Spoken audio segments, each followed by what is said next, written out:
Un petit robot? Une imprimante 3D? Ou encore ce drôle de serpent à roulettes? Tous ces objets ne sont pas les produits d'une industrie high-tech, non. Ils sont faits à la maison, par des bidouilleurs de tous les âges. Les ingénieurs en électronique n'ont qu'à bien se tenir. C'est maintenant un jeu d'enfant de créer des objets intelligents grâce à un circuit imprimé révolutionnaire et qui coûte moins de 20 €. C'est la carte Arduino. Alors que d'autres enfants se rendent à la danse ou au cours de piano, Elora, Floriane et Léo vont eux au club d'électronique. Bonjour. Bonjour. Ça va? Ouais. Bonjour. Ils sont accueillis par Sylvie, professeure en électronique, mais aussi bénévole au club des petits hackers. Dans leur sac, pas de tutu ni de partition, mais des ordinateurs et des robots. On va aller tester dans l'arène pour voir s'il marche mieux que la semaine dernière. Ok. Allez hop. Ce samedi matin, c'est un grand jour. Ils vont pouvoir tester les engins qu'ils ont fabriqués de leurs petites mains. On a monté les deux planches, et les roues, les moteurs en dessous. Et après, on a installé les capteurs, on a fait de la soudure. Et puis on a fait de la programmation et tous les branchages en haut. Voilà. Bon, on dit branchement, ma chérie. Mais ce qui donne vie à ces bestioles, c'est la petite carte Arduino.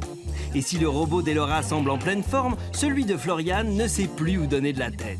Il est censé faire comme l'autre, c'est-à-dire s'avancer jusqu'à ce qu'il y ait un obstacle. Et dès qu'il détecte un obstacle, faire demi-tour et changer de direction. Pour résoudre le problème, c'est évident pour ces expertes. Il faut reprogrammer leur carte. Explication. Donc c'est quel code que tu veux? Celui où il fait des figures à moitié. D'accord. Avec un naturel déconcertant, Elora et Floriane connectent la carte Arduino de leur robot à un ordinateur et tapent du code. Ça a l'air compliqué, mais pas pour ces enfants de 10 ans qui s'amusent en codant.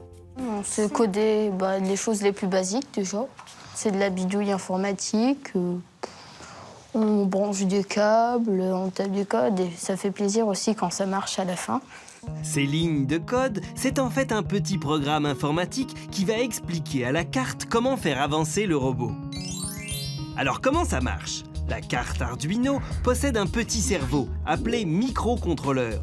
Il n'a pas le QI des smartphones, mais plutôt celui de leurs ancêtres, les premiers téléphones portables.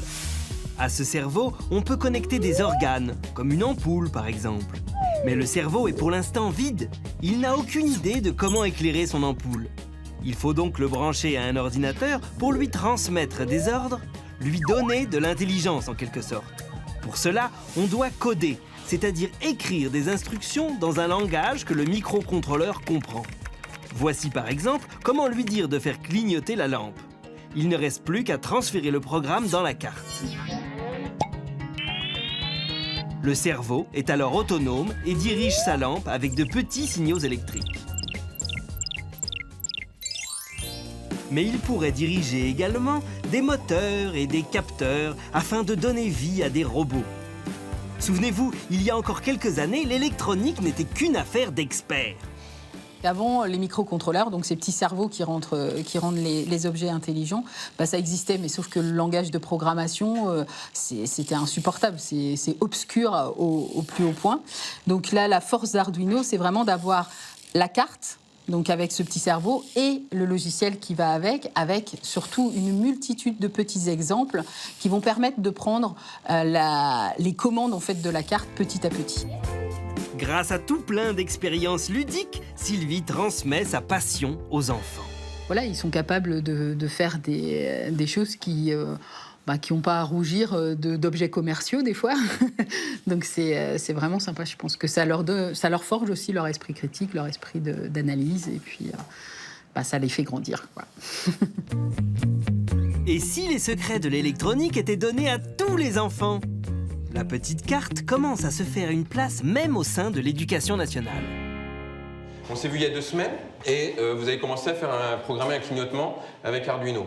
Il faut se souvenir que quand on branche un composant sur la carte, il faut savoir où on l'a branché. Nous sommes en banlieue parisienne. Dans cette classe de 4e, le cours de technologie se fait en manipulant le circuit imprimé. De plus en plus de professeurs comme Carl Thomas ont adopté cet outil pédagogique. Ça permet de comprendre comment fonctionnent les systèmes automatisés. On a de l'électronique un peu partout maintenant autour de nous, de plus en plus aussi connectés à Internet. Et donc ça permet de voir un petit peu que ces objets qu'on a dans la vie de tous les jours, en fait, c'est pas si compliqué que ça, quoi. Non, c'est bon. Ok. Pour mieux utiliser certaines choses, je trouve que c'est bien de savoir de quoi c'est parti, comment ça marche. Mais je trouve que pour l'avenir professionnel, en tout cas, c'est très pratique si on veut créer plus tard quelque chose de technologique. Normalement, si on ne s'est pas trompé, il faut regarder derrière. Voilà, ça téléverse. Maintenant, quand on va appuyer sur le bouton, ça s'allume. Ainsi, les élèves ne verront plus jamais leur smartphone et autres ordinateurs comme des objets magiques. Mais avant d'atterrir sur les bureaux des collégiens français, ce circuit simplissime a fait un long voyage. Car la petite carte est née en Italie, il y a presque 10 ans, dans le cerveau d'un professeur justement, Massimo Banzi.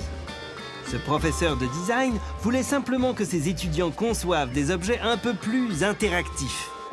Aujourd'hui, grâce à cette simple idée, il révolutionne le monde de l'électronique. Les designers sont très créatifs, mais le problème, c'est qu'ils n'ont pas de connaissances en électronique ou en programmation. Notre idée, c'était de créer un outil très simple qui permettrait aux gens qui n'ont pas de culture électronique d'apprendre à créer des circuits et à construire des objets intelligents. Avec notamment David Quartiel, ils conçoivent la carte Arduino. S'ils ont l'air de s'amuser comme des enfants avec ce petit circuit imprimé, c'est qu'ils l'ont voulu très accessible. En quelques minutes, ils réalisent la prouesse de faire clignoter une LED. Voici le programme le plus simple que l'on puisse faire. Ce sont les premiers pas dans le monde de l'électronique. Cette carte, c'est un peu comme un ordinateur, sans souris ni clavier. Mais vous pouvez déjà faire clignoter une lumière.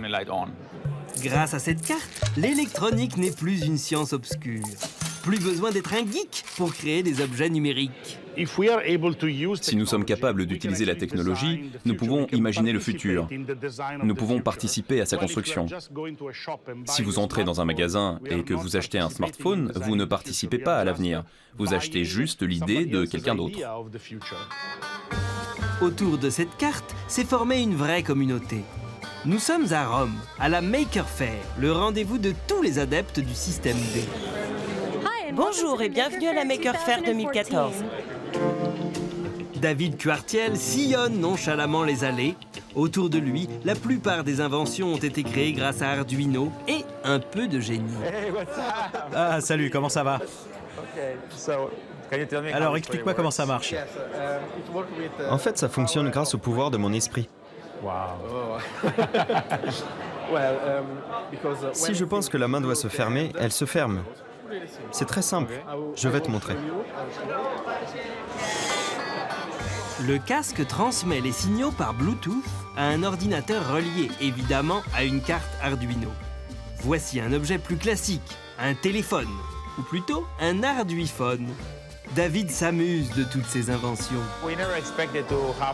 On n'imaginait pas qu'Arduino aurait un tel succès. Et je dirais que mon rêve, c'était de faire quelque chose qui soit utile pour l'éducation. Et je pense qu'Arduino marche très bien pour apprendre les technologies. Donc c'est parfait. Dans cette communauté de bidouilleurs, David est un peu une rockstar qui signe des autographes. Aujourd'hui, plus d'1 million de circuits imprimés ont déjà été vendus. Si la petite carte a autant de succès, c'est aussi parce qu'elle est en open source. Alors qu'est-ce que l'open source? Arduino est une carte que l'on peut acheter dans le commerce, mais ses créateurs publient également son plan de fabrication. Les bricoleurs peuvent donc construire leur propre modèle ou même le perfectionner. L'open source concerne aussi les utilisateurs d'Arduino. Chaque inventeur peut diffuser sur le web les codes de son invention. Si l'inventeur du téléphone Arduino publie ses codes, un autre utilisateur peut les copier pour se faire son propre téléphone sans taper une seule ligne de code. Ou bien, il peut aussi le perfectionner et le transformer en smartphone. Plus il y a d'utilisateurs, plus il est facile de créer et d'améliorer des objets avec Arduino. Si l'on peut s'amuser à créer des gadgets, le petit circuit imprimé est aussi à l'origine d'innovations qui rendent de grands services.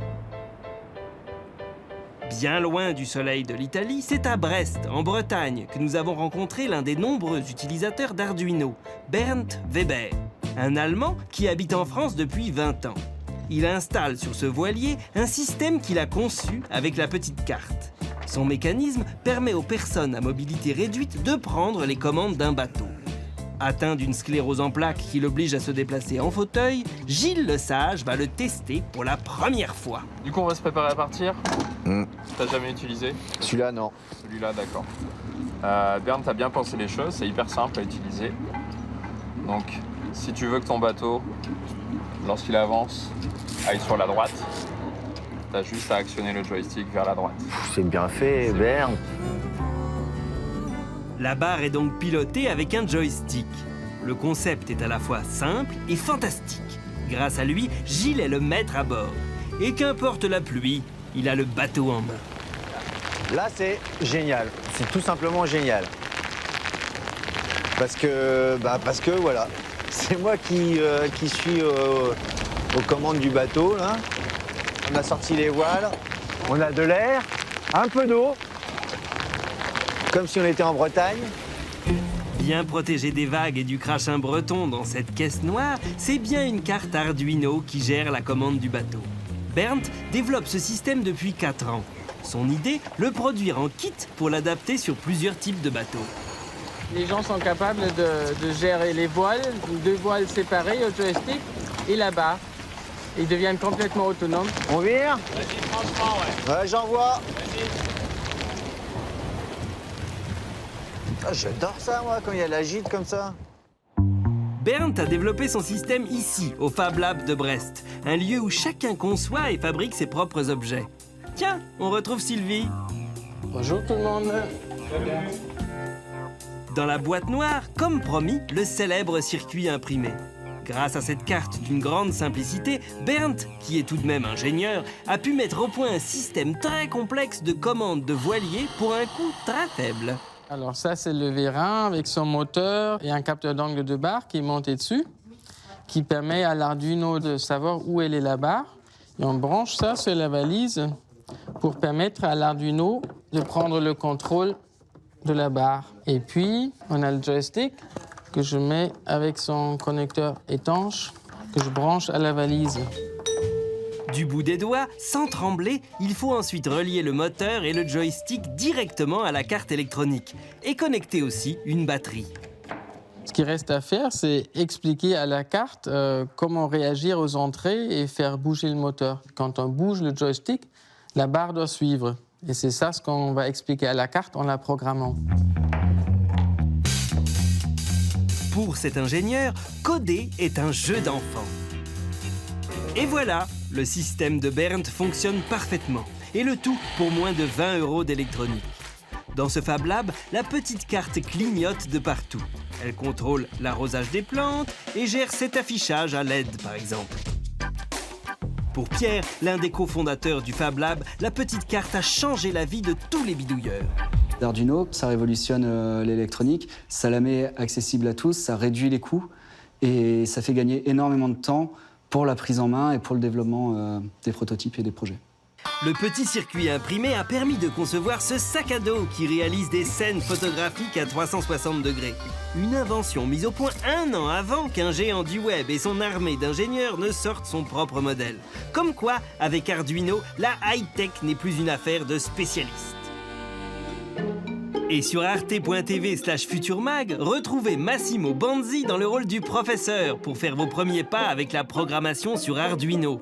Et comme vous allez tout comprendre, apprenez aussi à fabriquer Poppy, le premier robot humanoïde open source et compatible avec Arduino, bien sûr.